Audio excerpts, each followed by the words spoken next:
Okay, welcome everyone to Denbigh Amateur Radio Club. Good to see members new and old and some visitors to the club meeting tonight. Delighted to have you in attendance. I'm really pleased to introduce Wayne, KN2Z, who's not from Texas, but lives out in Mission, Texas, in the United States, who is going to not only explain to us about the digital weak signal mode JS8 Call, but also we hope be able to run a live demonstration during the meeting this evening. And I know one or two members, Russell G4ZRZ has downloaded JS8 Call and is going to monitor the frequencies that Wayne is transmitting on, hopefully, and see if we can get a club member to make contact with Wayne during the meeting. So without any further ado, I'm going to hand the microphone over to Wayne, and you can take it away, Wayne. Well, thank you very much. That's quite a build up there. I hope I can measure up. Yeah, Wayne Carpenter is the name here. He's correct. I do live in Texas now full time. I was born and raised in Nebraska, so that's why I don't really sound like a Texan, and that's okay.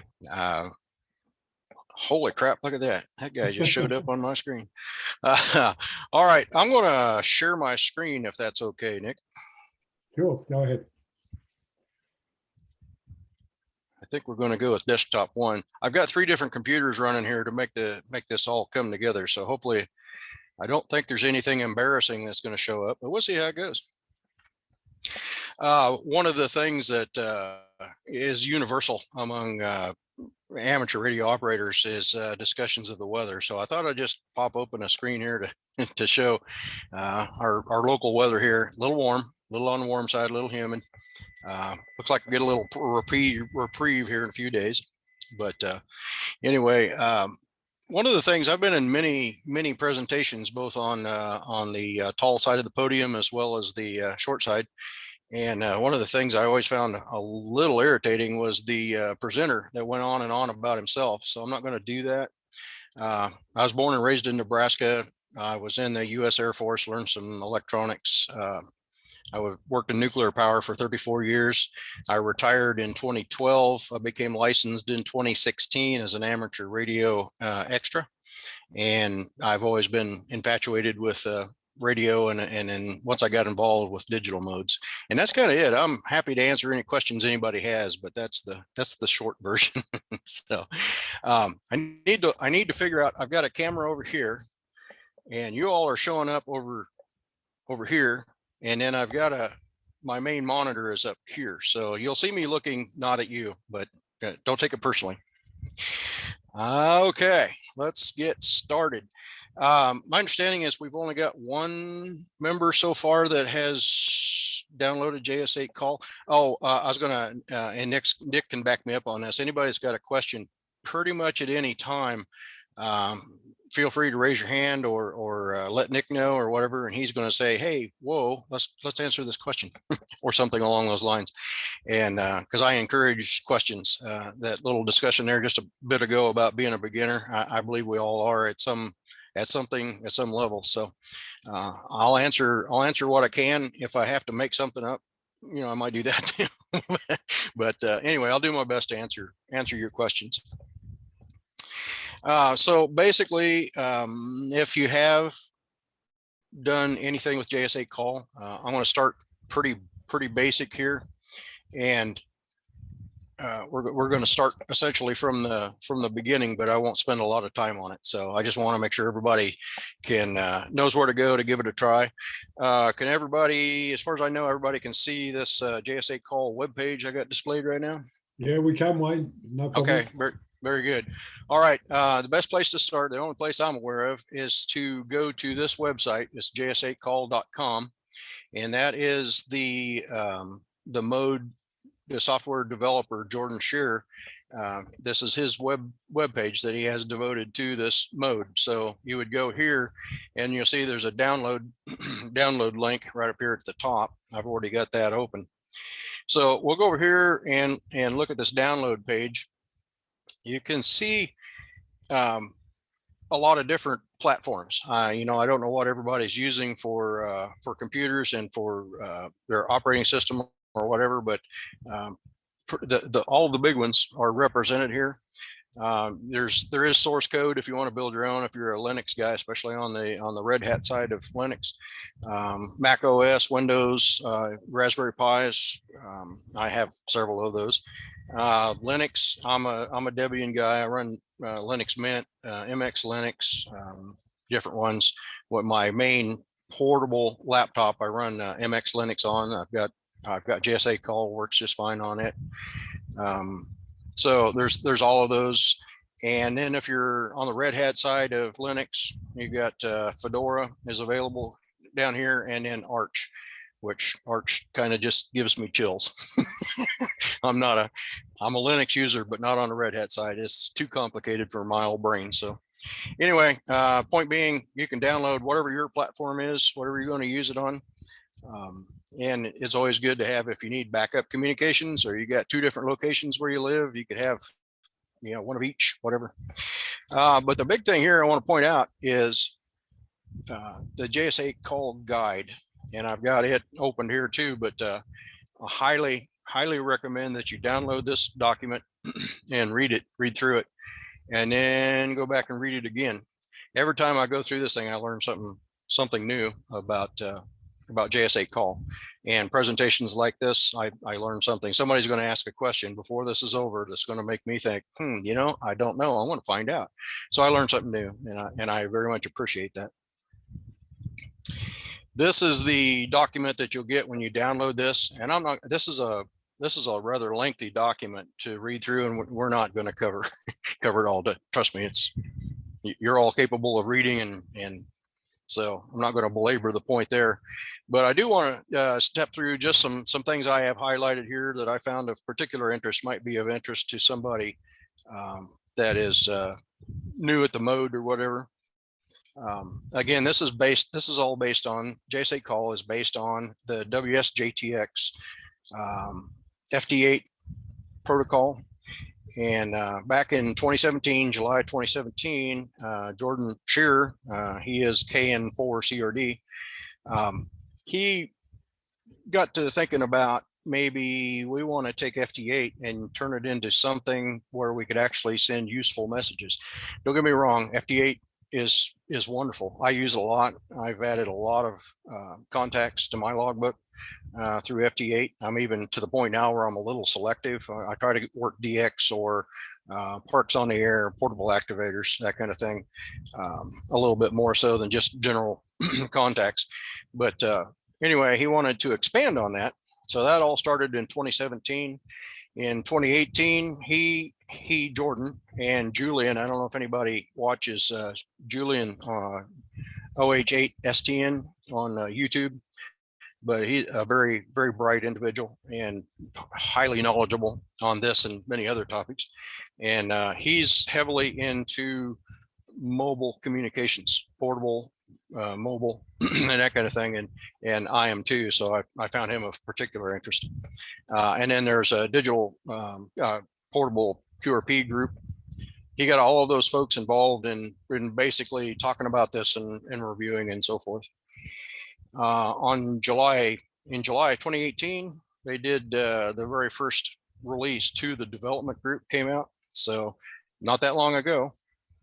And then in 2018, they were up to 0.7 version, and he was up to 6,000 testers, and you can see the numbers grew after that as well. But that's when they officially changed name from FT8 Call to JS8 Call. And you can read through some of the conversations in this document that he had with the WSJTX developers and why that name change came about and that kind of thing. So it's interesting reading, but not pertinent to our discussion today. Then in April 2019, the first 1.0 became available to the public. So it's just been taken off from there. 2.2.0, which is what's currently available. That was June 30th of last year. So I've heard rumblings that perhaps there's going to be another revision released before long, but I don't know. That's rumor. So He does have a statement in here that's interesting. JS8 Call is a derivative of WSJTX application, and it is released. It's all open source. He released it under the general license version 3. So if you want to see his source code, what he did with the program, how he got where he's at, it's all available. And I like his statement here. JS8 Call is and always will be open source and free software, as in beer and free speech. Do with it as you want for exactly the sum of zero. So I like that. I want to run through just some of what he's got in this guide to reaffirm my desire that you do download this and read it. He covers the download, install, and again, just briefly covers some of the platforms you might want to download and use. How to get started, the clock sync and timing. I can tell you that as we know, FT8 is there's a pretty definite requirement on being synchronized on time. With JS8 Call, it's not as critical. So you don't have to have just precise timing from your GPS or whatever. If you're within a second or two, I think it's 2 point, I'd have to look it up again, but yeah, plus or minus 2 seconds, he says down here. So if you can get in there, you're going to do fine on JS8 Call. Precision is best always, but it's not necessary. Everything on the pre-assigned frequencies, and we'll talk about frequencies and using your own and that kind of thing, but everything that's pre-assigned in the program is all upper sideband. This is more of a warning really than anything on duty cycle.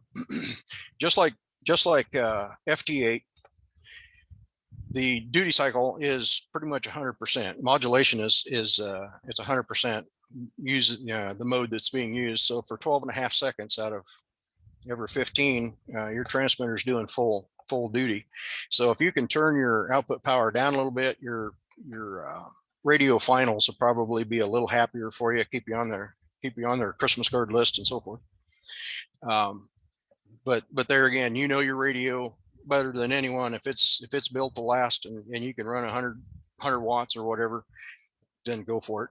There's no requirement. A lot of people recommend no more than 30 watts on here, but I can tell you where I'm at in South Texas, and I'll show you in a little bit the waterfall. It's a little dismal down here. I just don't have that much traffic available.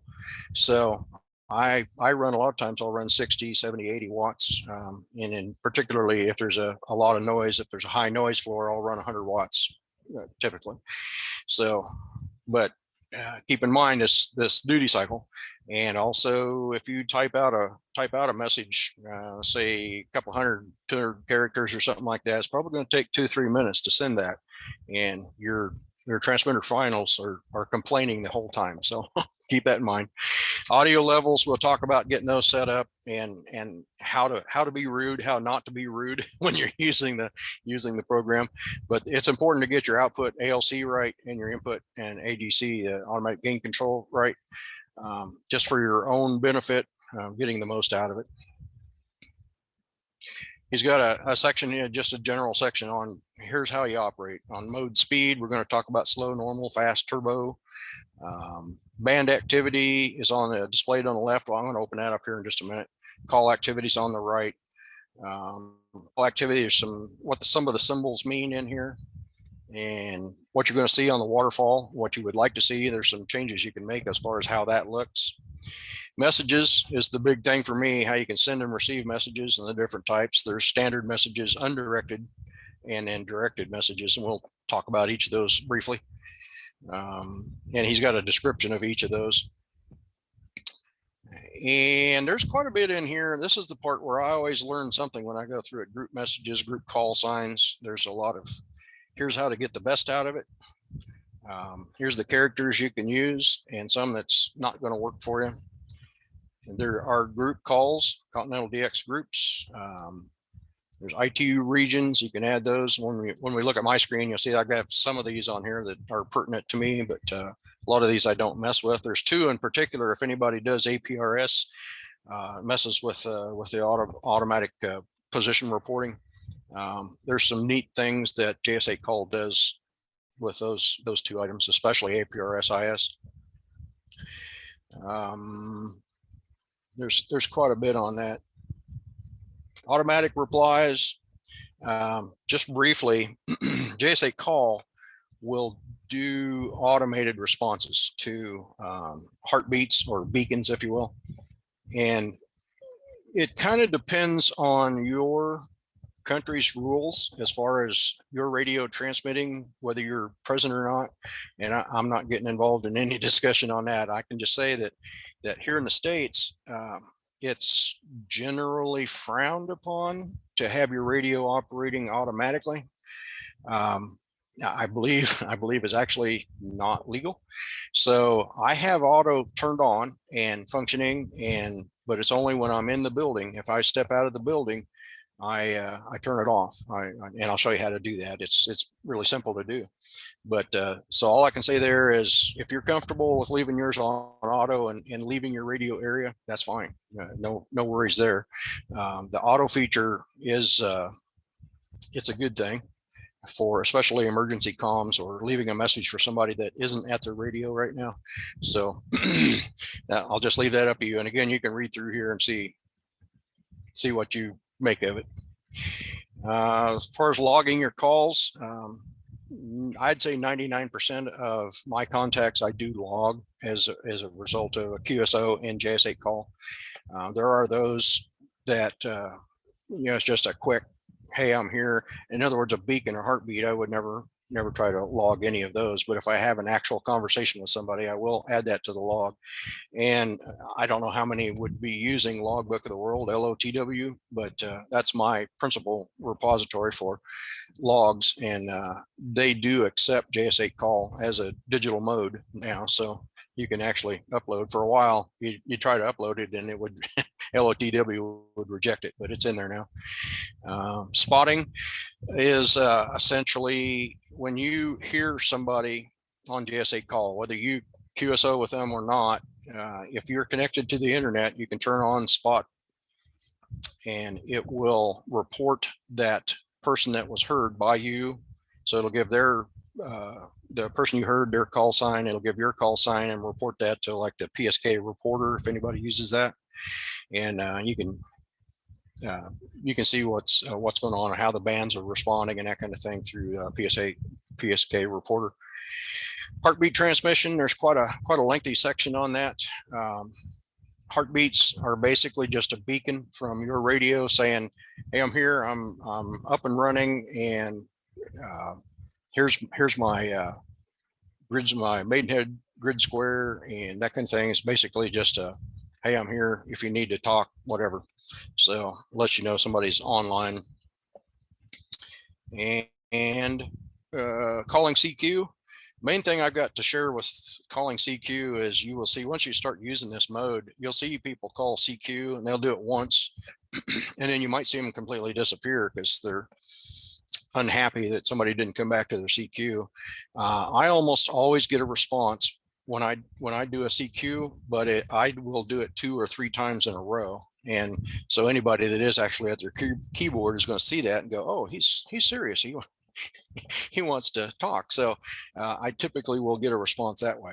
And if you do send a CQ and you don't get a response, the message feature is a wonderful thing because you can leave a message for that. If there's somebody in particular you see on there responding to heartbeats and so forth,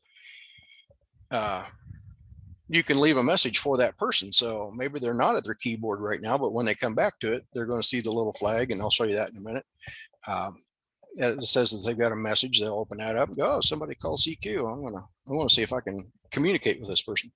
So I guess that's all I got to share on CQs. He's got some general ideas on how to respond. Everybody's kind of develops their own way to respond, but there are macro buttons available in JS8 Call that allows you to, typically it's you respond with a how copy, and then you send if your alternate communication comes back to that, then you can send a signal report like, okay, I heard you, here's how I'm hearing you, that kind of stuff. So a little bit on that, but everybody kind of develops their own way to QSO. Configuration, I'm not going to cover anything here. I want to actually open settings when we get into the mode. I can show you my settings, and the thing about settings is don't be afraid to experiment, because The absolute worst case scenarios is you get settings all messed up. And so you go to where the program is installed and you uninstall it and you reload it and then you start over. So it's not a big deal. It's not the end of the world. It's no crisis. I've lost count at the number of times I had to reinstall and restart this when I was first learning it. So yeah, don't sweat it. Don't be afraid to experiment, because that's what the hobby is about. There's sections in here on saving messages, leaving messages for others. He's got a tips and tricks section in here that there's a lot of useful information. And that pink line right there says I should stop talking about this document. So there's more. There's a lot more information down here past that. And again, I think you should download it. You should read it and then read it again, because it's useful information. Do we have any questions so far? Nick, are you hearing anything out of anybody? No one's indicated yet, Wade, but I'm happy to take a pause there. I'd like to ask a question if I can. Yes, go on, fire away. Sure. Where is this document that you're showing us on the web? On the web right now. If you can you see the screen I've got displayed right now? Yeah, but that's your local. Well, that's the local, but it's at okay. HTTP. Okay. Russell, I put it in the chat as well. I put the link. Sure, I'll have a look there. But okay. It's js8call.com. Sure. Yep. And the main, if you lose it otherwise, you can go to their main page. It's just js8call.com and then click the download link, and it'll take you right back to where you can download this. So yeah. I'm just wondering about where we can find the bits and bobs about how to initiate contacts and stuff like that. Exactly. Yes. And that's that document that I was just showing you. The documentation link. Great. Yep. It's a wonderful document. Sure. I would also recommend, you're very welcome.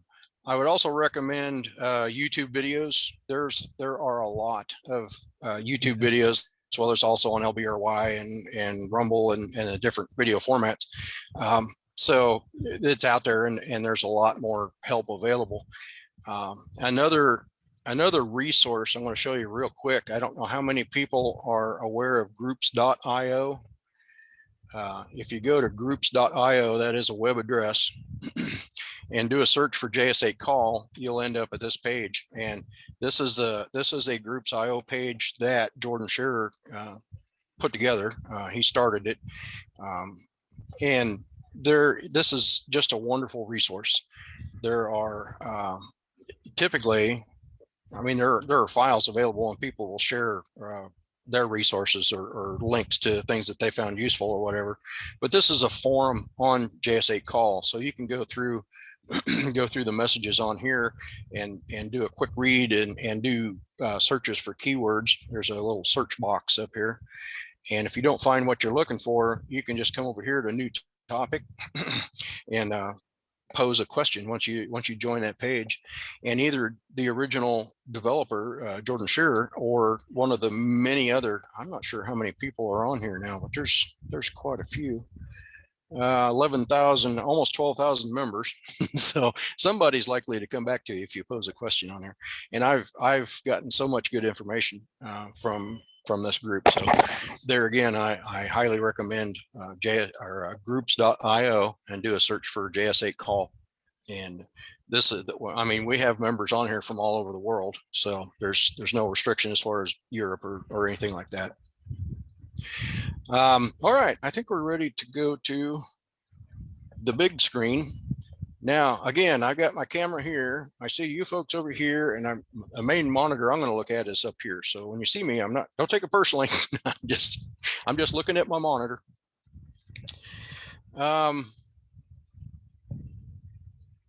Also, I have a list of things to keep me on track here. So let me make sure I'm up to speed. All right. Just cover when you first download, install, and start this up to run, you get a screen open that will be similar to this, but it's going to look a little different. And that's because there are a lot of configurable things associated with this application. So we'll just go through some of what's up here and the way I've got it set up, and you're free to do with as you please, but I'll show you how to change these settings as we go through this. So I should probably point out that I don't know if anybody uses QRZ.com. Let me go back here to, this is my logbook. If we go to QRZ.com, open this page. If you go to you do a search for KN2Z, you go to my page. If I could get it to actually function, there we go. This is just my little web page, little piece of the world. And anyway, you can see this address here. If you use that, you feel free to email me if you have questions. I'm perfectly willing to respond. Anybody that has a question, send it to me. If I don't know the answer, I'll tell you that. And then I'll probably also suggest where else to look for input. But yeah, so anyway, and don't pay attention to that. That was my Nebraska shack. It doesn't exist anymore. So, okay. Very pretty. Yeah. Well, I'm one of those 80-20 types. I can do 80% of what I need to do with 20% of what I have within arm's reach. So I kind of operate on that principle. That. So I know a few that's like that. I know others that are that would drive them crazy. I have some very dear friends up in Nebraska that saw that, and they wanted to clean every time they come to visit. But oh, no, I know where everything is. Okay, so we're back here, and I want to just cover when we start out, we'll just go top to bottom here. You got your menu bar up here. So there's file. That's going to give you a way to exit, and it's also going to open settings, which we're going to open here in a minute. Configurations. Let's say that you have a laptop that you use in your Radio Shack, and you use it on your, I don't know, your ICOM 7300 in your shack. But then you're going to go to an alternate location. You're going to go on holiday, maybe camping out in the woods somewhere, or you're going to go to another residence somewhere, and you have a completely different radio there. You take your laptop along, but not your ICOM 7300, because my goodness, we wouldn't want to disturb that. Anyway, so you get where you're going, and you have a different radio. With this configurations feature, and there's information in that guide on how to interact with this. And also on that group's IO, there's been several discussions on how to use this, but basically you get it all set up to work with your primary radio. And then you can go through and clone that and then go select, it'll show up, the clone will show up as cloned, or I don't remember what it's called, but there's another selection here. You select that and hit rename and call it whatever your other radio is, or something meaningful to you. And then you can go through and change your settings for that. And so when you connect that laptop to that other radio, you've got a complete set of settings that is compatible with your alternate rig and antenna, whatever. So anyway, that's what configurations is for. Under mode, you remember earlier we briefly mentioned the different modes. There's slow, normal, fast, and turbo. Most everybody stays in normal. You can see over here on this screen, I've got most is this N or F is what that stands for. If they were operating in slow mode, it would be an S here. There's a couple that's got good propagation, or did have 15 seconds ago, that 30 seconds ago, that had good enough propagation to operate in fast mode, and that just increases. You can see the words per minute here. If you go in slow, if you're having just a terrible time with QRM or something that way in your noise floor, you can slow it down, and it's going to do. It's going to ask for error corrections and things like that. It just slows everything down, but you're more sure of getting that weak signal reception. So that's 8 words a minute. Normal is 16. And I typically stay in normal unless I just absolutely have to change for some reason. It's just more convenient. If you have really good connection, you can go to 24. And if you're having just stupidly good connection, you can bump it all the way up to 40 words a minute. And that's That doesn't seem like a lot, but in the radio world, that's fast. That's moving some data pretty fast. So, and again, I see some using fast right now. I've not seen turbo. I did earlier this morning, but I have not seen turbo too much here today. If you want to, you're having a QSO with somebody and you want to log that, you can click the log, and that's going to give you the, you can always hit F5, but you can click this add log entry. You can open the log directory. Anybody that uses FT8 understands these next ones. I would stay away from that one. I only erase my all text like once every couple of months. I archive it and then I start a new one just so it's not such a huge file, but I rarely erase that text. But JS8 Call, this works the same as in FT8. You need to delete the ADI file from time to time just so you don't duplicate on whatever your regular logging software might be. Under view, all of the big features of JS8 Call is tied to a function button already. You'll see, maybe I could get at least one of them computer mice off of the screen here. F3 will show you your frequency and clock. If I hit F3 on here, you can see the whole frequency and clock, everything goes away. F7 will show show band activity. If we turn that off, and again, I'll hit F7. So the band activity, the screen to the left disappears, and you just hit F7 and bring it right back again. This isn't all that useful information over here. You can resize these, whatever. This basically just tells you what's going on the band. Just whatever you see in your waterfall should be showing up here, and vice versa. Of course, it'll tell you what the signal strength is. It's -19. I probably wouldn't have much luck getting a hold of that person. But it's -6, -11, -9. I'd stand a real good chance of having a QSO with them. So it works the same. It's the same as FT8 as far as that goes. It's the same numbers. Numbers mean the same thing. Also, I mean, you can turn off or on any of these windows from here. You can also, anybody that's familiar with Windows at all knows that F11 is kind of irritating, but sometimes is necessary. Just does away with all the borders and everything. So that's what's available under view. Under control, there's other ways to control this, but here's one spot you can go to.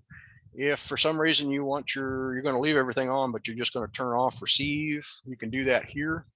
You can turn off your transmitter. And what I was talking about, if you had automatic response is turned on and you're going to leave your area and you're not comfortable with your radio transmitting in your absence, you can come here and turn off the transmitter.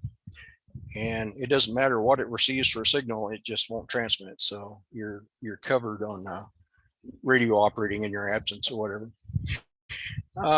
Spotting, you can turn spot on and off. And essentially what that is whatever computer you're using to run this program, to run JS8 Call, if it's connected to the internet, and I would assume for the most part, it doesn't have to be, but if it is connected to the internet, you can turn on spot, and essentially that will report it out through your computer back to the internet, and it will go to like the JS8 or PSK reporter, that kind of thing. So I keep it turned on because I can go back to PSK reporter and look and see who is hearing me, who I've heard, who's hearing me, and that kind of thing. Tuning, when you go to a new band, if you want to tune up, and of course we're operating on sideband here, so yeah, the old style way, if you will, was to go to like AM or a CW mode so that you could throw a continuous signal and then set if you're using an antenna tuner matcher, that kind of thing, if you need to tune up. And I'll do this just briefly here, since I don't have, you can see there's not a lot of activity going on right here. I'm not going to interrupt anybody, but you can come in here and hit tune and it'll go into transmit. You can see that start up there, and all it's doing is throwing a constant tone to my transmitter at full power. So I want to turn that off now. But anyway, that gives you an opportunity to check your antenna tuner or whatever. If you're using, you can use, like with a Signal Link or some other sound card, you could use a tube type radio on with JS8 Call. There's no reason you couldn't. So this would let you set your plate values and that kind of thing. So anyway, that's what tune is. You can set your frequencies, and I think I'll talk more about this in a little bit, but there are predetermined values for 160 meters through 2 meters. If you're gonna try to operate this FM, you can go to what you could do it whatever mode, I suppose. But anyway, you got a lot of frequencies, and these are generally accepted frequencies for you to use.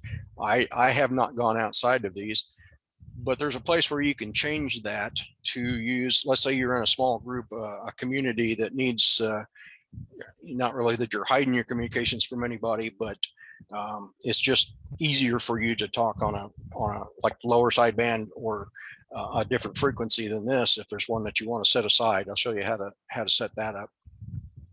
But these are the predetermined ones. So if we wanted to, if you wanted to go to say 40 meters, you could do that set frequency here. Another neat way to do that is just click on this frequency here, and it opens the same window. So you can just click on 40 meters and you're there. So we're kind of operating on 20 today, so we'll go back there. Whether or not send heartbeat, you can start or stop your heartbeat timer, and you can run that in 10-minute, 15, 30, or 60-minute intervals, or you can set a custom interval if you want to run it every 90 minutes or something that way. You've got that available.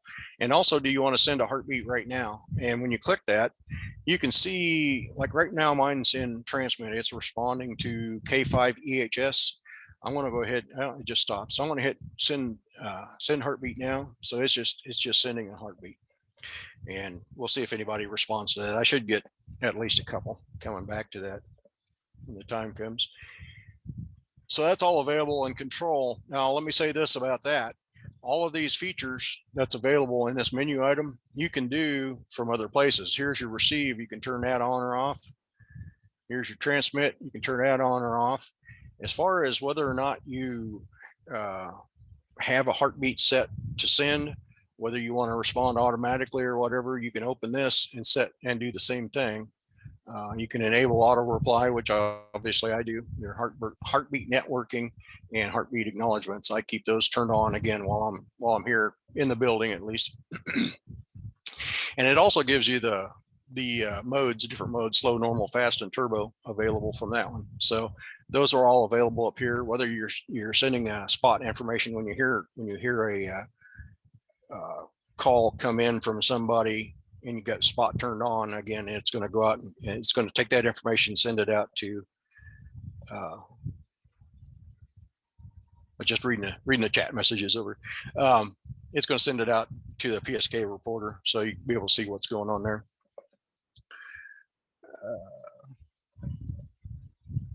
Okay. And that's basically it.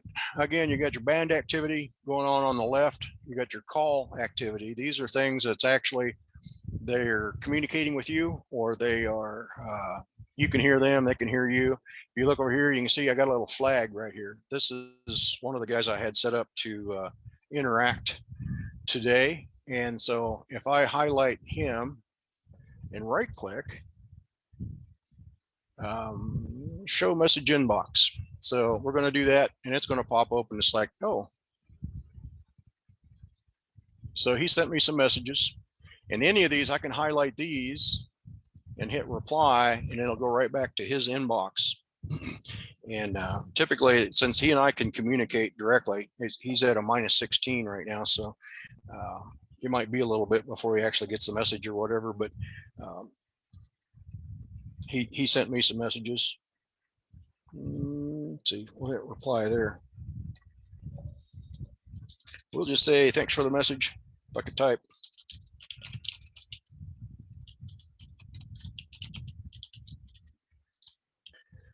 And I just hit enter. While we're talking about that, if you are in here typing, and you get, it's going to be more than a dozen characters or something like that. You can type after the first 20 characters or so, 25 characters, you can go ahead and hit enter and then come back and keep typing, because it's just going to send, I think it's the first 13 characters, whatever it is, it divides it up and sends it out in packets. So you can keep typing, and you got time to come back and type, and you don't have to hit send again. But just that brief message, see, that was a 30 seconds. So that's going to be like a 3 cycle transmit. We're down to the last 3 seconds of it. You see the little characters at the end of that is basically just a little checksum, and that's part of the error correction part of the program. It tacks that on automatically, so the receiving station knows that it's received the end of the transmission. That's what the diamond is too. It says, okay, we're done here.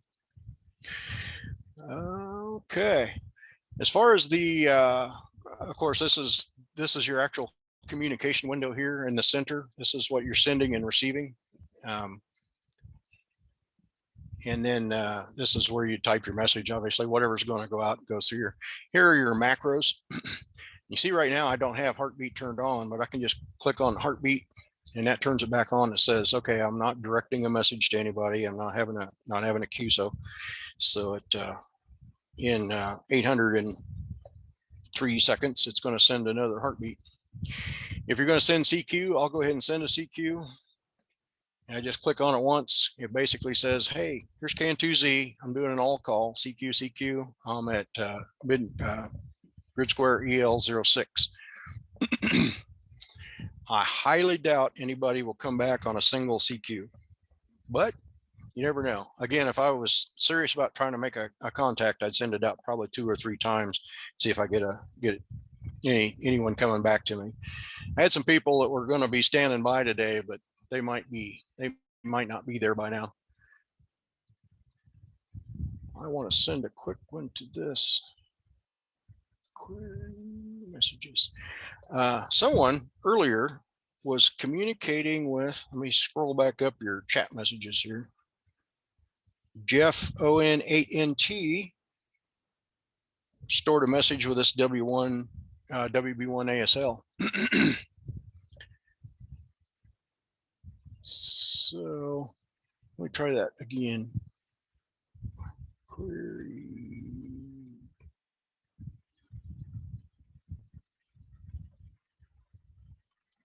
All right, I'm going to send that out to him and see, because if someone stored a message there, I should get it. If he can hear me. That's a -22, so that might be a stretch for today's propagation, but we'll give it a try. And that's the thing about that. I mean, as far as emergency communications and JS8 call, it's slow, it's a little clunky. I wouldn't want this to be my only means of emergency communications, but it is a tool. It's a tool that's available to get a message out, not necessarily or not only to people that can hear you directly, but also people that they can hear. So the extra networking is what really sold me on the program. From an emergency comms scenario, I really like it that it's available. While we're waiting to see if anything comes back on that, if it's going to happen in an automatic method, it would have done so already. But if that person is there and sees that, he might try to actually get that through to me a little bit later. So we'll just let that hang for a little bit. I'll go through the macros real quick. I'll go ahead and take off. I'll deselect here. But so you got your heartbeat, we can turn it on or off. Send out your CQ. If somebody has sent, let's say this, well, the same person, WB1 ASL, sent a CQ just a little while ago. And if I highlight that person, it highlights him here on the right-hand side, and I can just hit reply. And it's going to send him a how copy. We'll see if he can actually hear me. Again, at -22, I highly doubt it, but we'll just see how it goes.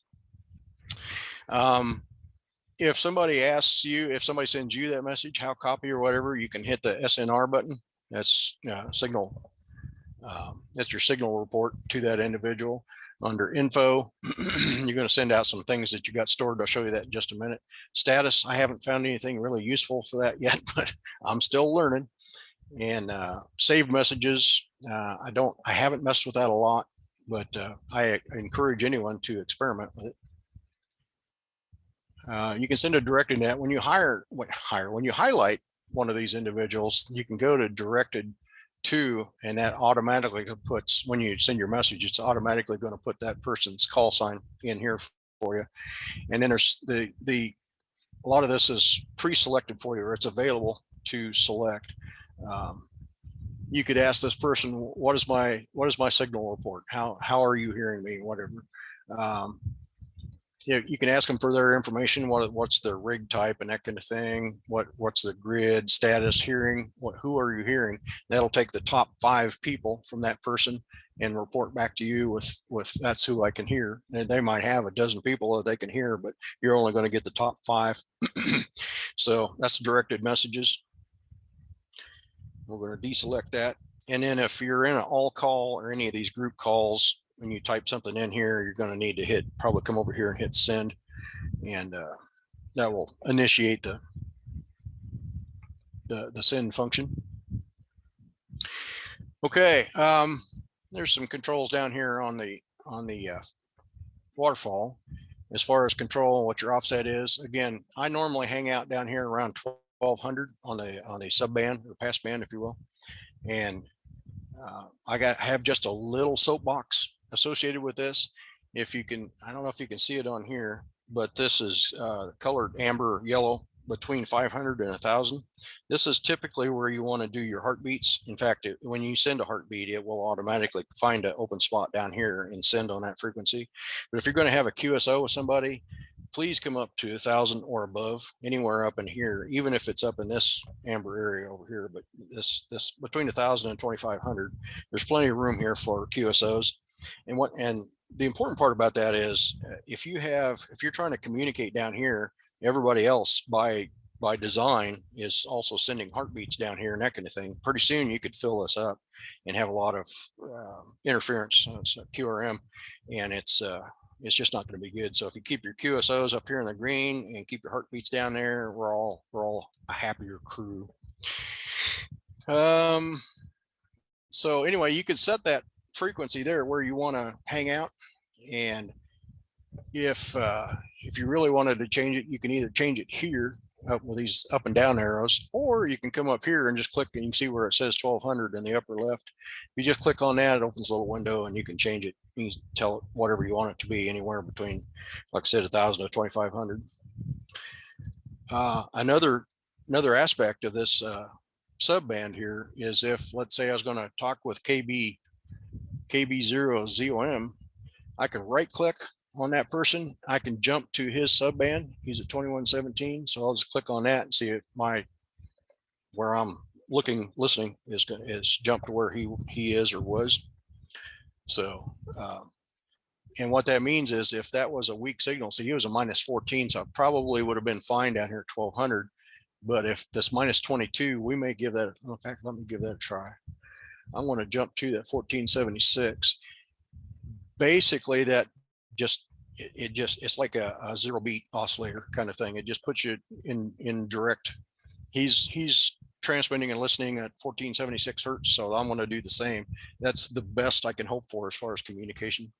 So if I've got the guy highlighted, I'm going to right click, or I could come down to directed, either one. I want to go directed, and I want to query for messages. And I'll go ahead and hit send, and we'll see if that helped at all. Have I lost anyone? Is this a good place to stop and ask for questions? Yeah, no problem at all. Right, anyone? Yeah, Terry, go ahead, Terry. Yeah, one thing you said a while ago, Wayne, you said hit tune and it will put out a full power signal. Is that full power an adjustable level? Because I'd rather tune up at a lower level to save my ACU burning. Very, very good question.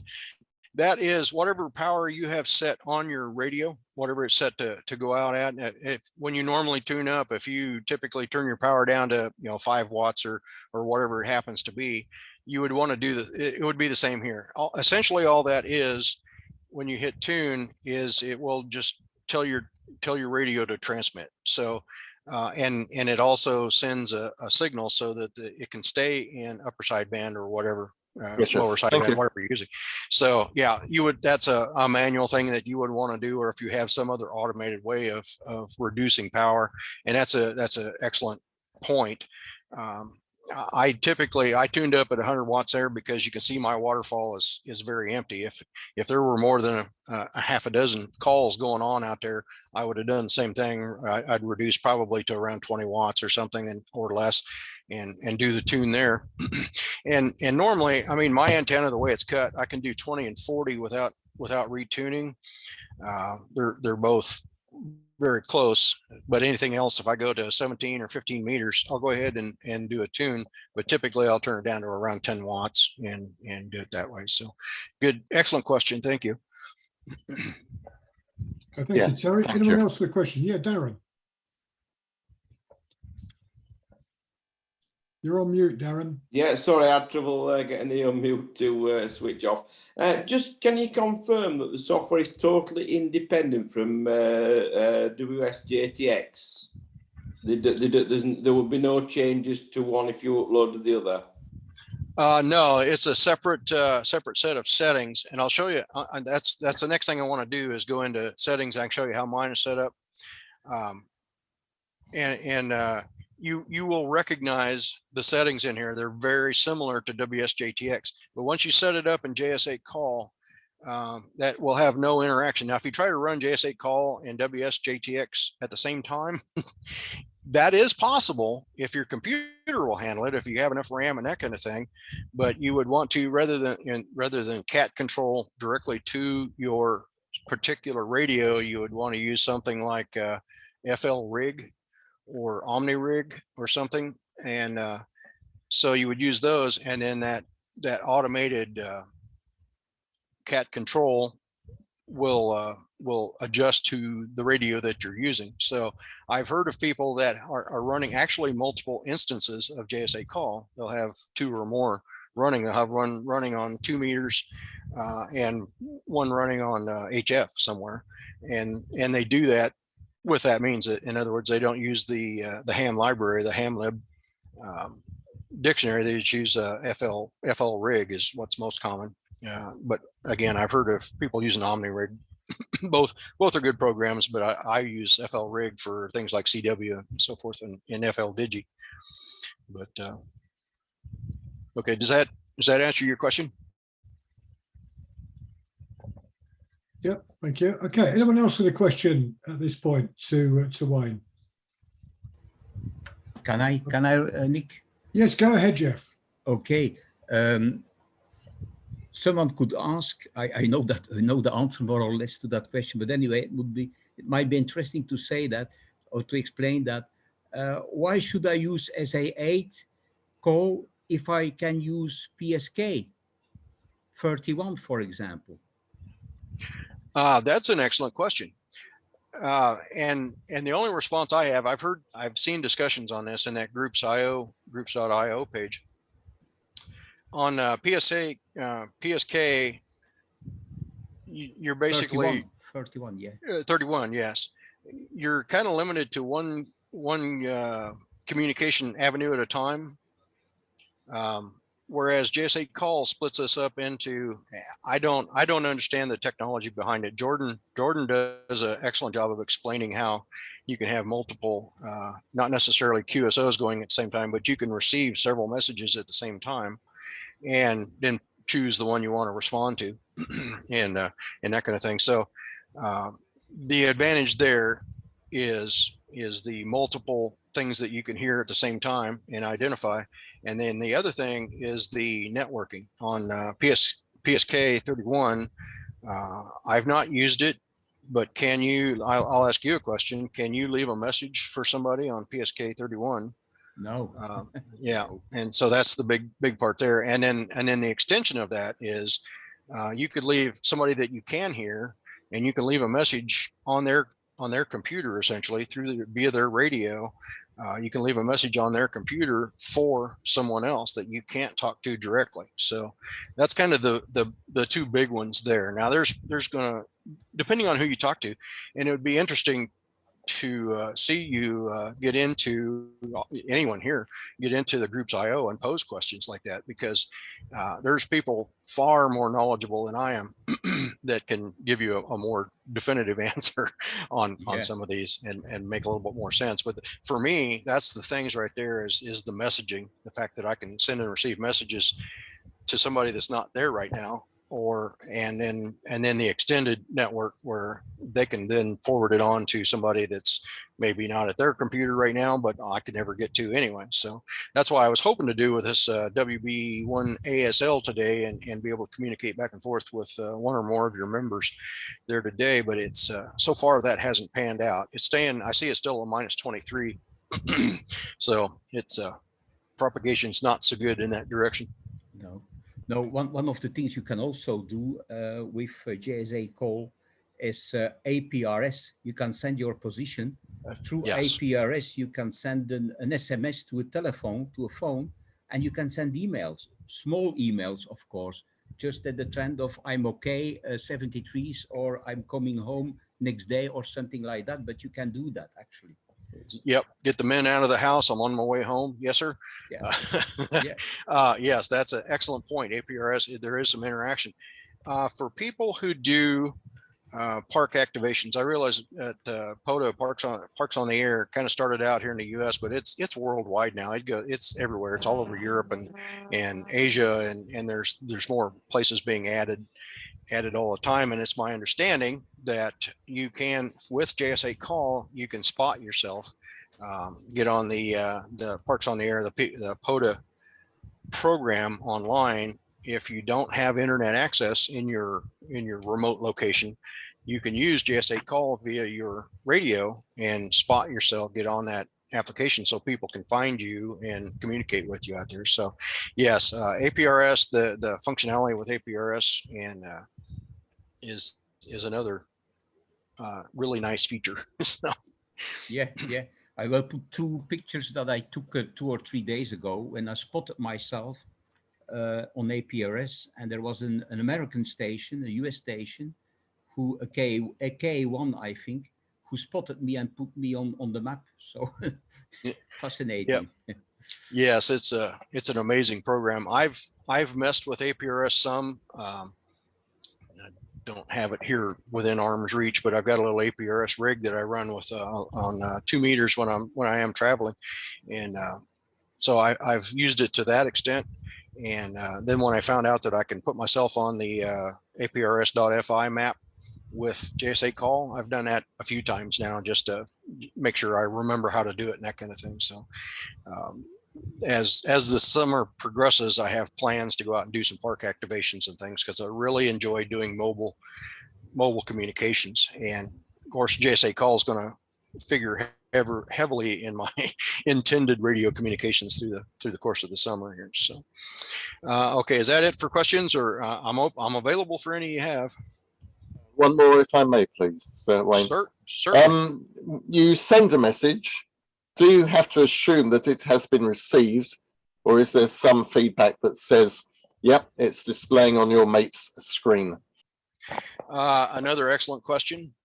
Typically, when you send a message to somebody, if they can hear you, you will get essentially that message right back, and then there will be an ACK at the end of it, or at the beginning of it. I don't remember now, but anyway, it says that it's acknowledging that the message was delivered. Now, if you send a message and you don't get that acknowledgement back, one might assume that it didn't get saved, and so you would try it again. Or the thing is, if you focused, see if I could do an example here. I got somebody with a little star here that says that I've heard them, obviously, or they wouldn't be on my list, but they can also hear me. That star means that they heard me. In fact, I can, if I go over it, it says, yep, there I am. this person's got a pretty good antenna apparently, because he can hear a lot of people. But I want to select him. I want to direct a message to him, and I'm just going to say message. Please store this message in your inbox.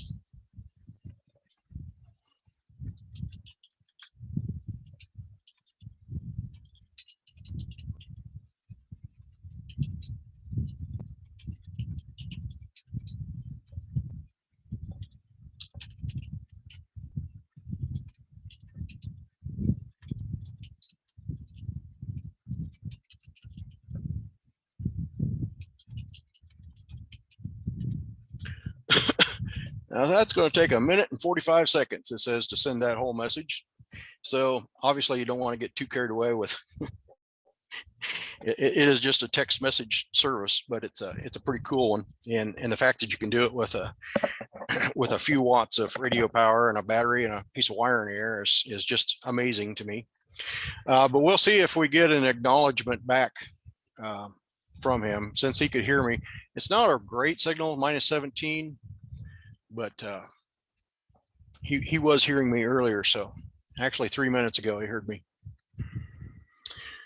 So we'll see how that plays out, but that's essentially it. Yeah, you're very welcome. I have another question. All right. I'm a little bit curious about the heartbeat function.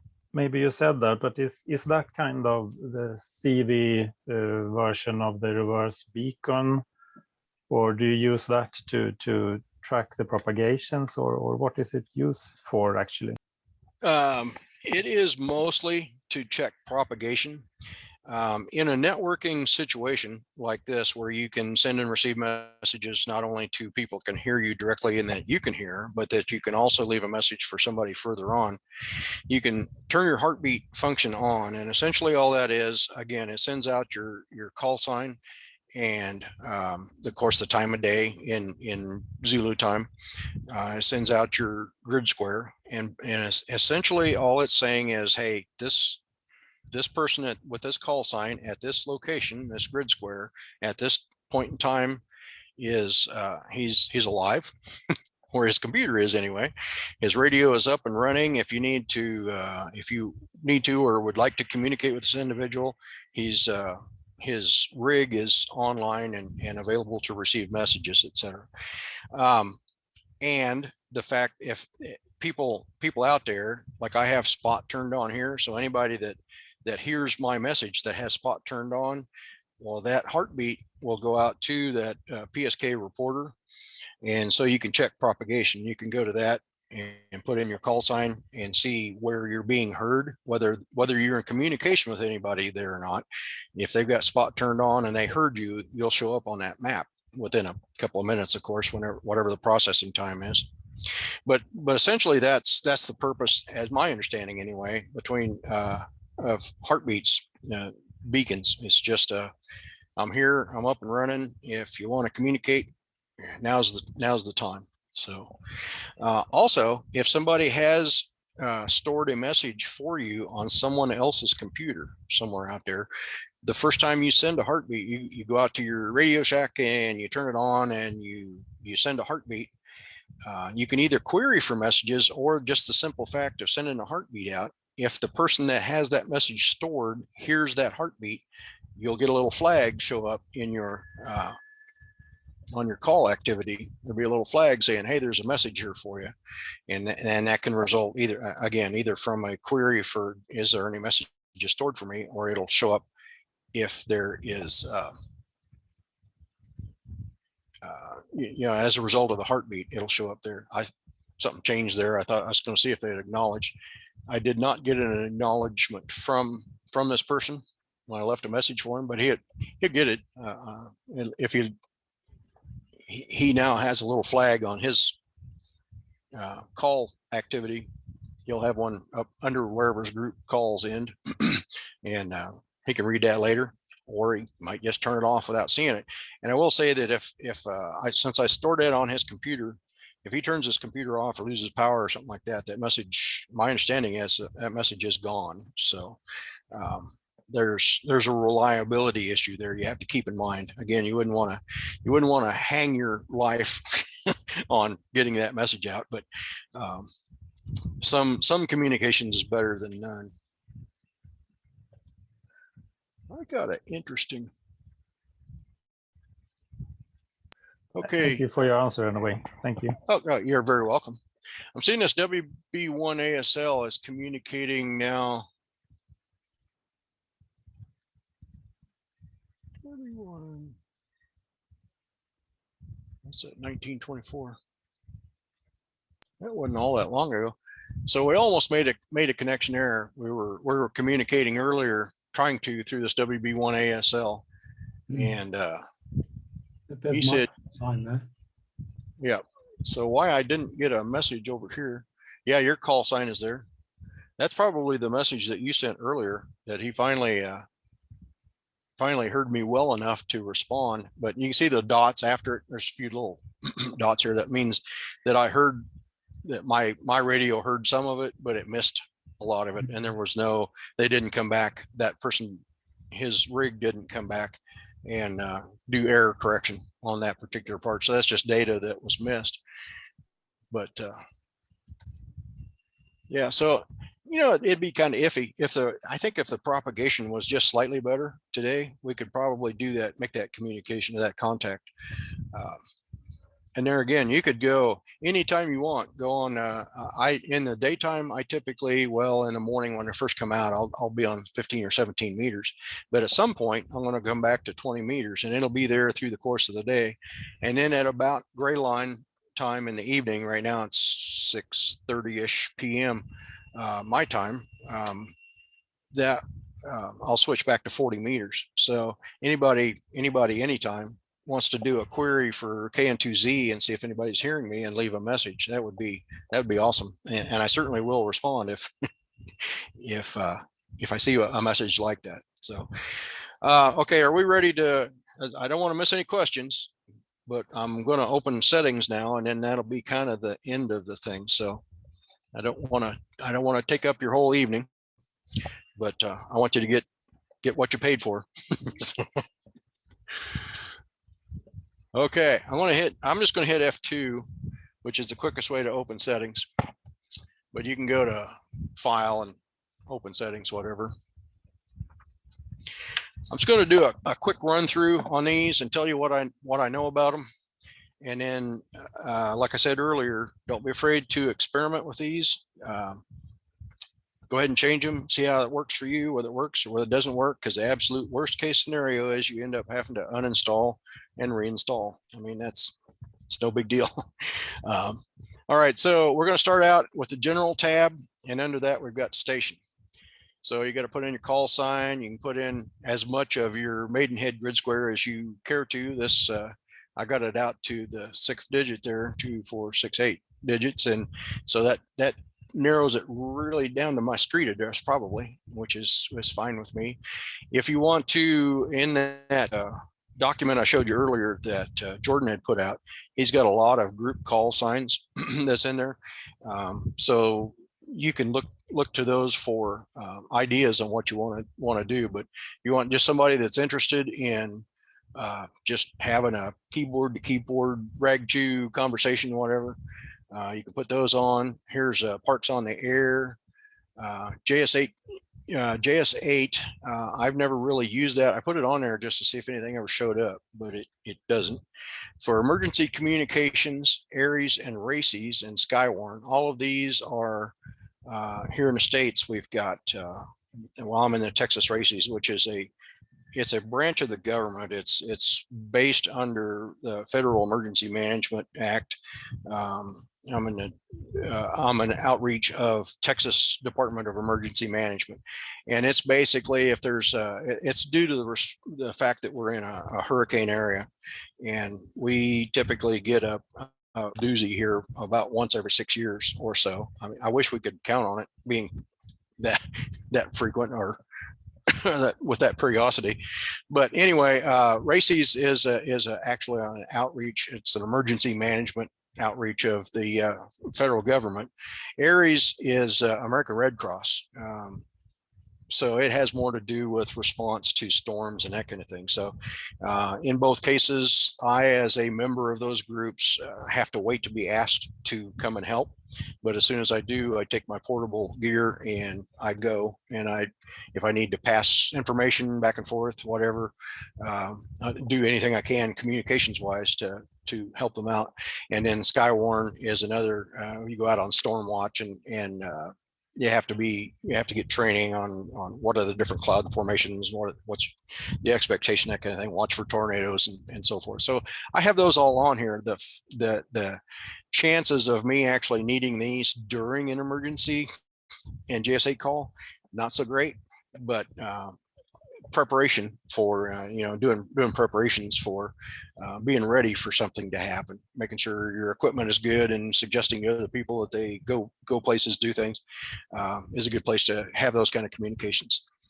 Under station messages, CQ, when you send a CQ, you could go in here and change your CQ message if you want. And I don't believe that there's any limit on how many characters you can have in here, but keep in mind that the more characters there are, the longer it's going to take to send that CQ message. Here's your typical reply to a CQ is how copy. If you prefer to put something else on there, that you can come in here and I mean, you can put the cursor right in there and change it however you want. I've got my my station information in here. I'm running a Kenwood TS590 SG. I got a Dentron tuner, an in-fed half-wave antenna, about 25, actually it's 30 foot, but in a mission in Texas, and I am fat, dumb, and happy. Under behavior, I want to show things like distance in miles. I'm interested in that. So you can see over here, I've got, when somebody reports their grid, it automatically plugs in how far away they are. It's just a feel good number. It doesn't really matter, but it tells me kind of what general direction they are from me as far as degrees of rotation.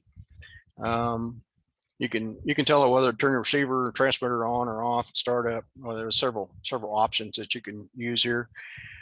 Aging is I've got it disabled over here for call signs from call activity.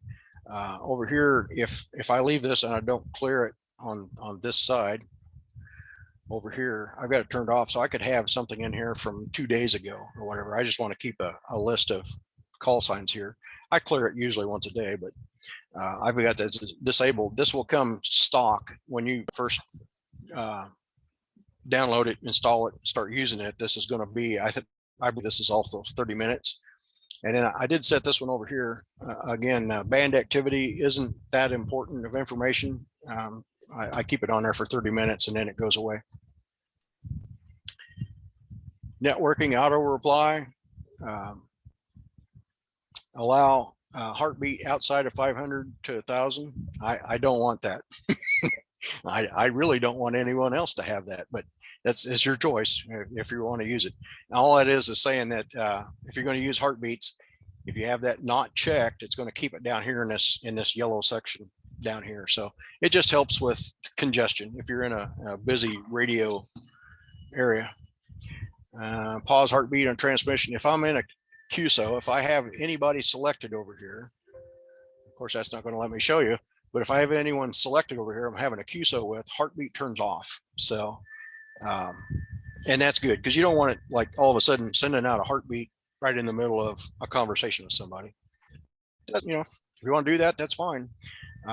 So here's information on your auto reply. I do have mine timed out. If it goes, I got to set it 600 minutes right now because I was doing something else the other day.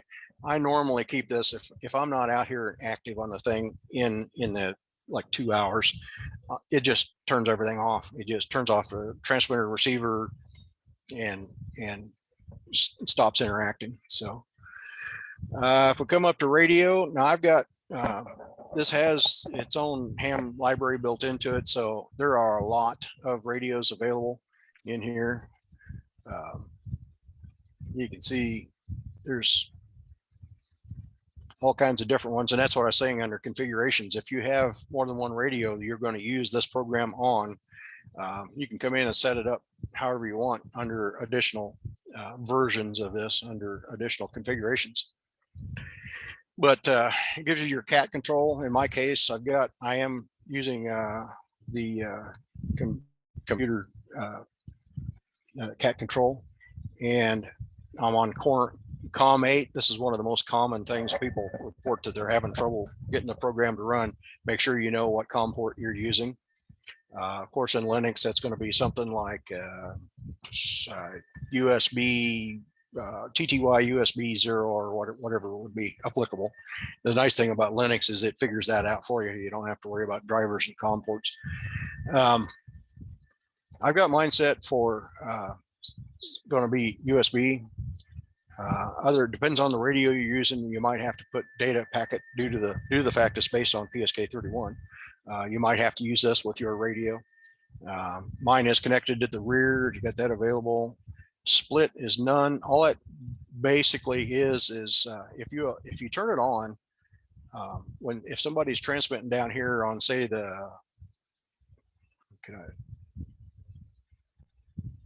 if somebody's transmitting down here, if you're monitoring up here and somebody's trying to have a QSO with you down here, if you've got this turned on, either let your rig do it or you could fake it. Basically, it's going to come down here and listen to this person there and then respond back up here to when you transmit. So none works fine. If you got decent propagation, that stuff going on, none works actually the best for me, so I keep it there.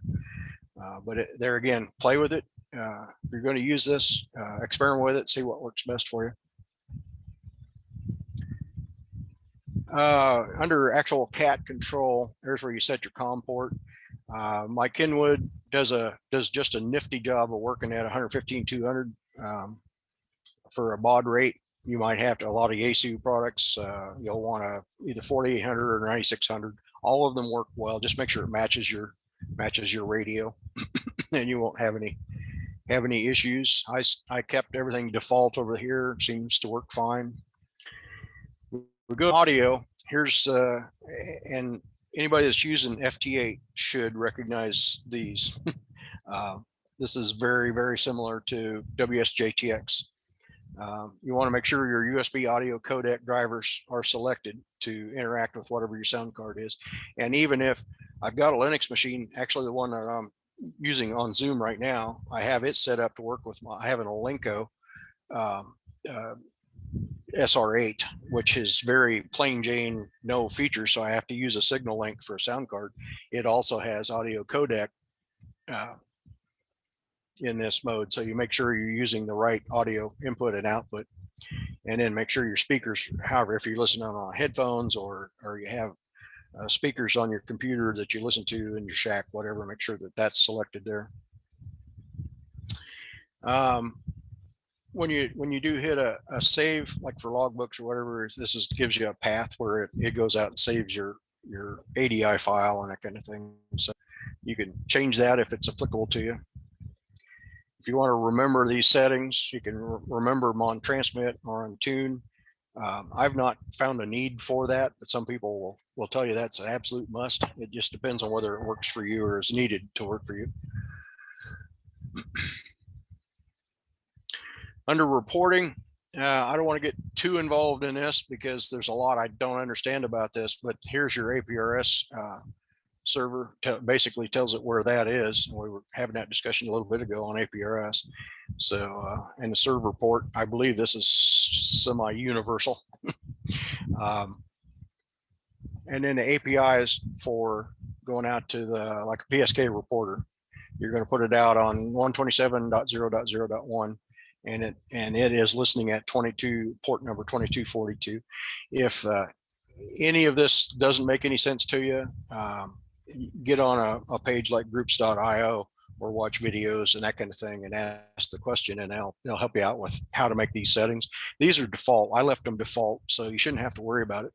If you use the N3FJP logging software, you can enable that, and as you make a log entry here, it automatically logs via the internet. It'll send your log out there. The same is true for the N1MM logger.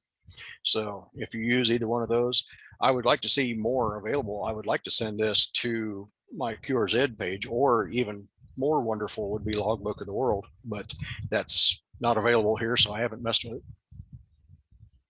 it. Under frequencies, I said earlier, I could show you how to how to change frequencies. These are the ones that are included in the software. These are the sort of designated. I mean, you're going to get people, you get a like a RTTY contest weekend, and I don't mean to make anyone mad, but RTTY people don't seem to care if they're stepping on you in JS8 call. We had one of those here in the States just not very long ago, a month or two ago, and I couldn't even use JS8 call because all I could see was RTTY signals everywhere. But it was a contest weekend, and you know, they got a right to use it too, so I just didn't use it for a while. So anyway, if you had some like a group of individuals and you wanted to have your own little frequency somewhere, and you decide as a group what you want that to be, it could be anywhere that is a legal place for you to operate. It doesn't have to be here in the States. We don't have to, like on 20 meters, we don't have to keep it down here at the low end of the band. We can do digital communications in the middle of the band or at the high end. It might annoy some people, but it's legal to do that. So anyway, you can come in here and set any of these. I mean, these are the ones that's designated, but if you want to change your own, you can come in here, say in 20 meters, I can highlight that and right click and say insert. And it's going to say, well, what IARU region? You can say all or whatever. Mine would be 2, obviously. What mode? Well, it's going to be JS8. And then, I mean, whatever settings is appropriate for you. And then you would put in your frequency here. You know, hopefully, since you're inserting near 20 meters, you would probably put in a 20 meter frequency here. And that's going to plug that in here. And what that does for you then, when you close this and you go up and try to select your frequency here or up in control where you set frequency, that will be available. That will be an available choice for you. So you can go to that. I want to bounce out of here just real quick so I can show you this. If you just click here, this is a one-time thing. If like all of a sudden somebody says, oh, you need to go, we're operating on 14.124 or something like that, you would come up here and set custom frequency, and you would plug that frequency in here and hit OK, and you're on there. But that's a one-time thing. As soon as you go away from that, it's going to disappear. I mean, that frequency won't be saved. So if you want to save it, if you're going to go back and use it again at some point in the future, you would go into your settings here and go to frequencies and add it that way. So that keeps it available. Under saved messages, there's and again, we had that discussion a little while ago on APRS. There is an APRS that you can a saved message. That will send the message out and spot you on APRS.fi map.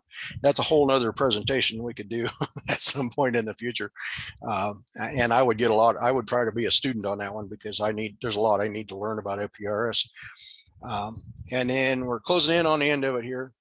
The notifications, you can decide what you want to be told about when things happen. And what I've got selected here, if CQ shows up, I want to know about it. When heartbeats show up, I want to know. So I've got that enabled. Acknowledgement messages, if somebody acknowledges my heartbeat, I want to see that. So it's going to show up on my screen.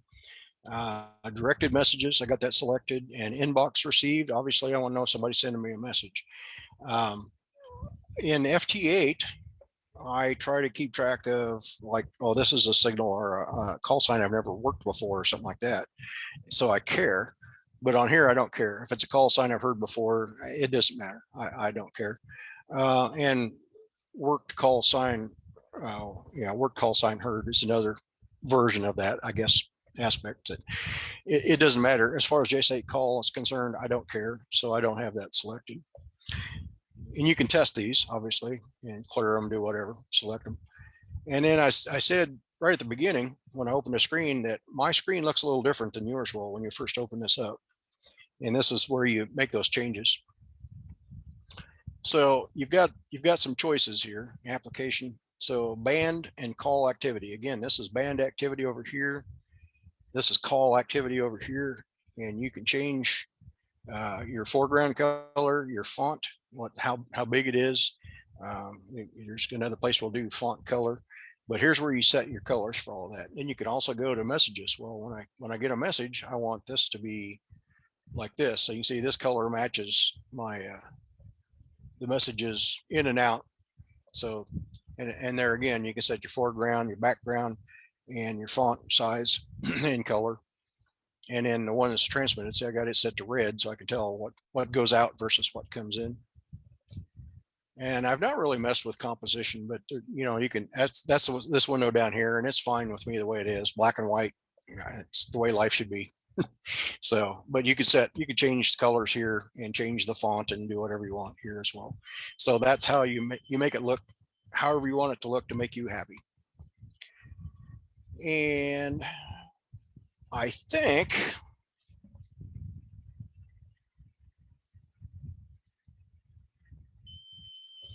that is the entirety of my list. So I am open to questions. I wonder, has anybody gone to sleep yet? Has anybody nodded off? Wayne, that was great. Thank you very much. Can we just see if we've got anyone else now with questions that arise from Wayne's presentation there? I just stored a message, Wayne, with November 2 Sierra Charlie Delta, and he acknowledged that, he ACK that he got the message for you. So it's stored in his message box. Okay, excellent. And that was on 20 meters? On 20 meters, yeah, 5 minutes ago. Okay, well, and that's something I should point out. If you leave a message for somebody on 20 meters, that's where they're going to get it. In other words, if they log in and only do 40 meters, they probably will never see that message, unless the person that has that message stored ends up on 40 meters the same time the intended recipient is. Is my understanding of the way the messages work, and I've experimented with that with helpers, and it seems to be true that if I send a message to somebody on 20 meters, they pretty much need to be on 20 meters to receive it. So okay, yeah. What I will do right now is I'm going to select all call and just do a query.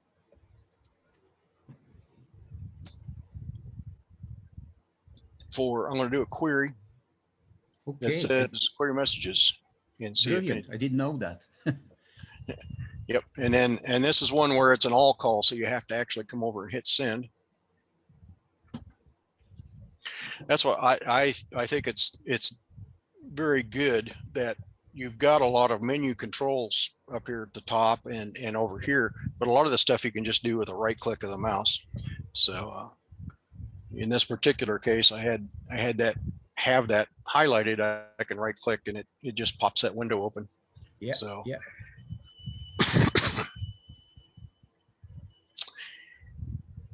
Oh, looky there. I've got a couple with messages. There's an N2SCD. That's the one, I think, probably. Yeah, 5 minutes ago.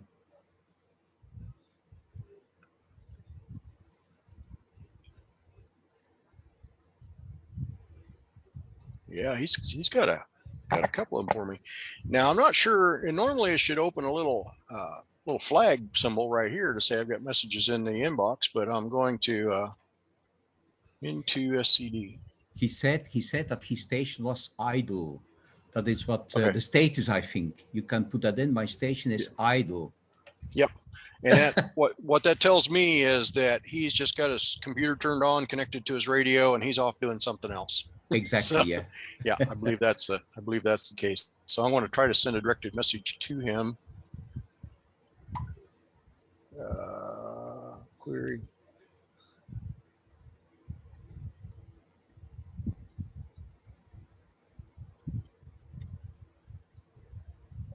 Let's try 144.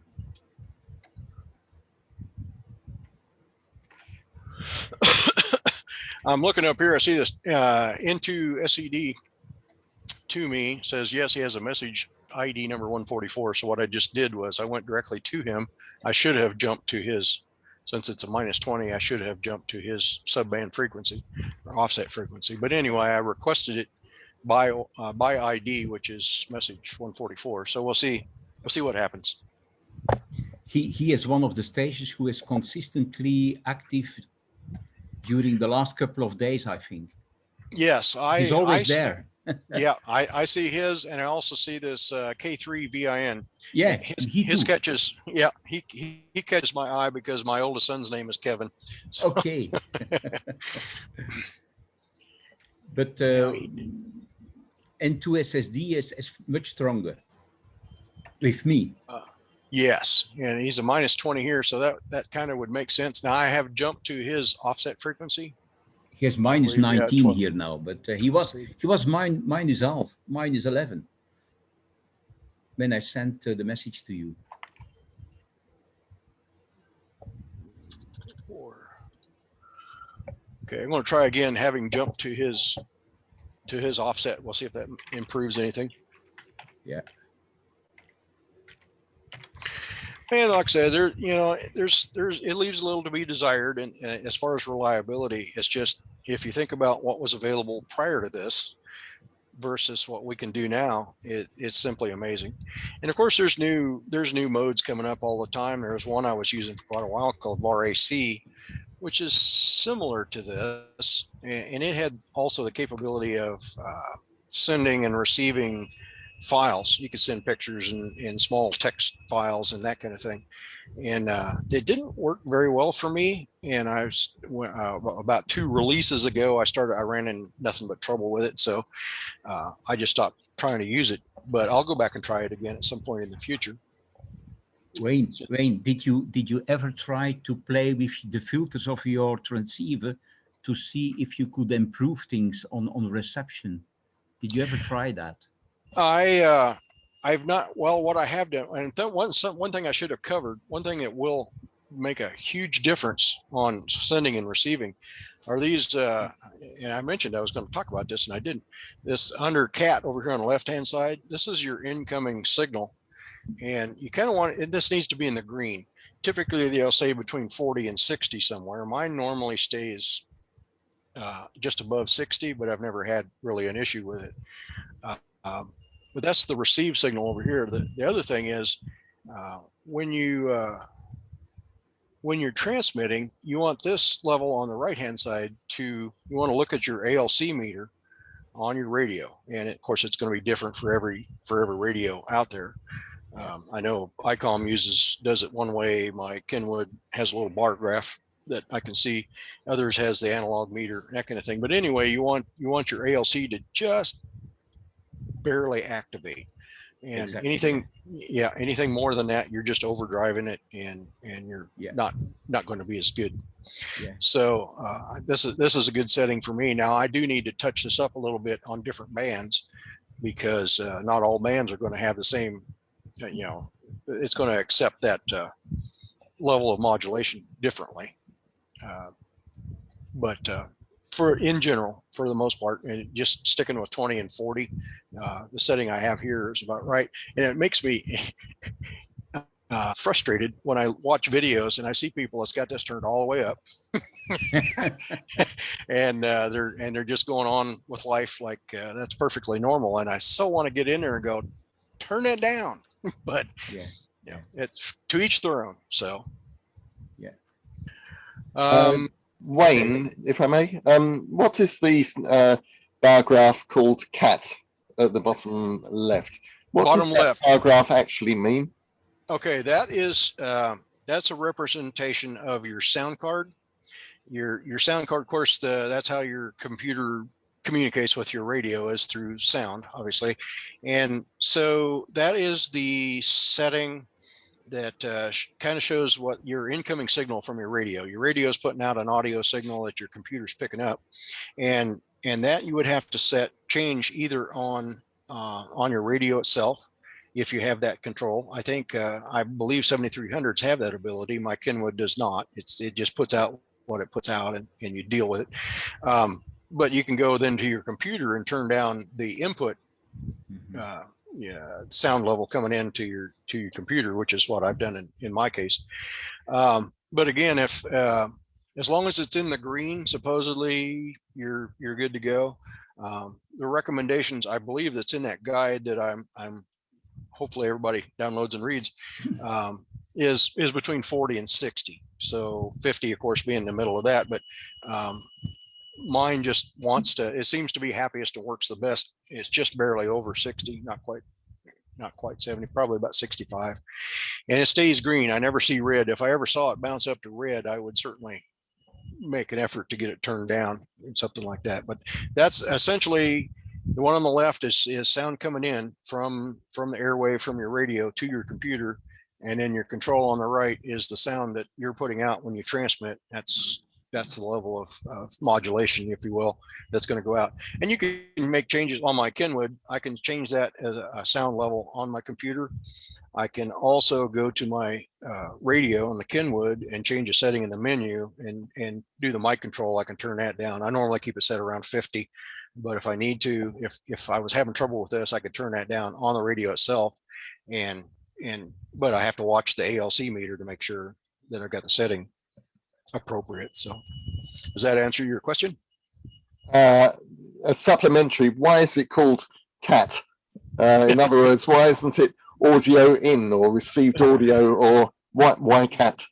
I've wondered that myself, and that would be an excellent question. I think you should get into the Groups IO page, and in the Groups IO, once you become a member, which is, it's free to sign up, there's no cost associated with it or anything, but you can get in there and you can say, hey, Jordan, why is this called CAT? And he'll tell you. I've not asked that question. I've not seen it asked, but I have wondered that myself. I just haven't pursued it. I assume it's because it's part of the CAT control through the HamLib, the ham radio library associated with my Kenwood, but I don't know that. So I think that's an excellent question, and that would be one for the developer, I believe. On Okay. my version, and I'm using Linux also. On my version, it's cat/Sierra. Cat/Sierra. Really? Maybe if you widen a little bit your cat, maybe you will see that. I don't know. You can probably widen that a little bit. No, that's not possible. It doesn't seem to want to do that. No. But on my side, it's cat/Sierra. Very Yeah, I don't. I'd have to stop our function here to check it on my Linux machine that's running Zoom, and I've got two different laptops sitting down here on the floor. Okay, yeah. But I understand what you're saying. I will check that out, though. I'm going to look into that. Is that what kind of Linux version are you using? One of them is a Linux Mint, and the other one is MX Linux, and JS8 Call runs great on both of them. It's on Linux Mint in my case. Yeah. Yes, and that's my primary too. Same here. Quite happy with that. I think it's just a wonderful program. I've even had some of my friends that were hardcore. I'll never use anything but Windows. I got them on Windows Mint now. So just a matter of using it, getting it. It's just something different to try out. There's people that's receptive to it, and some that just like, no, sir, I will not change. And never problems with sound cards. Right, yeah. like after every update of Windows, problems with sound card.